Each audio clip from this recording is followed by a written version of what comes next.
Nous sommes toujours sur la cérémonie des trophées des femmes de l'économie pour la région Grand Est.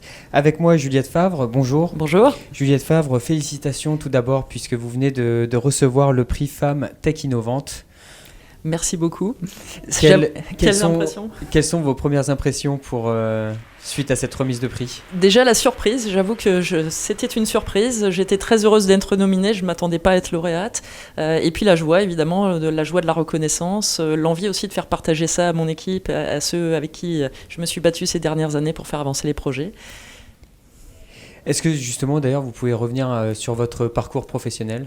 Alors, je suis ingénieur en mécanique de formation. J'ai commencé en fait dans le domaine manufacturier. Pendant quelques années, je travaillais à la CETA dans les usines de tabac, où j'ai travaillé comme ingénieur qualité. Ensuite, je suis rentré chez Essilor parce que j'avais envie de rejoindre un groupe qui était plus en phase avec mes valeurs. Et j'ai rejoint les équipes pour conduire des projets d'organisation, de développement, de nouveaux produits. Je suis parti en Asie ensuite pendant quelques années, à Singapour et à Bangkok, pour travailler là encore dans l'industrie, le conseil industriel. Et je suis revenu en France en 2012 pour redresser une usine qui se portait très mal et qui était sur le déclin. Voilà, c'était mon... Et aujourd'hui, cette usine se porte très bien, elle est redressée. Après 3 ans de difficiles travaux de redressement, l'usine se porte bien, elle développe de nouvelles activités, elle investit, elle embauche, elle regarde l'avenir avec confiance. Alors c'est vrai que quand vous nous racontez votre parcours, on comprend tout de suite pourquoi est-ce que vous avez été lauréate d'un prix aux femmes de l'économie.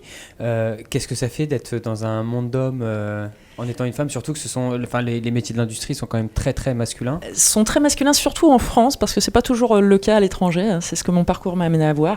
Qu'est-ce que ça fait ? Eh bien, aujourd'hui, c'est la reconnaissance d'un parcours qui n'a pas toujours été évident. J'ai parfois été soutenue, pas toujours, mais au final, j'ai souvent eu des gens qui m'ont encouragée dans mes envies, mes ambitions professionnelles, qui m'ont dit de ne pas lâcher et d'oser, comme certaines lauréates l'ont encouragé aux autres tout à l'heure. Et c'est ce qui vous a poussé à participer au Trophée des femmes de l'économie ? C'est ce qui m'a donné envie, effectivement, c'est de faire reconnaître ce parcours et de donner envie à d'autres femmes de se lancer elles aussi, de ne pas avoir peur et de prendre leurs envies et leurs ambitions et d'y aller. Juliette Favre, selon vous, est-ce que la femme est l'avenir de l'économie ?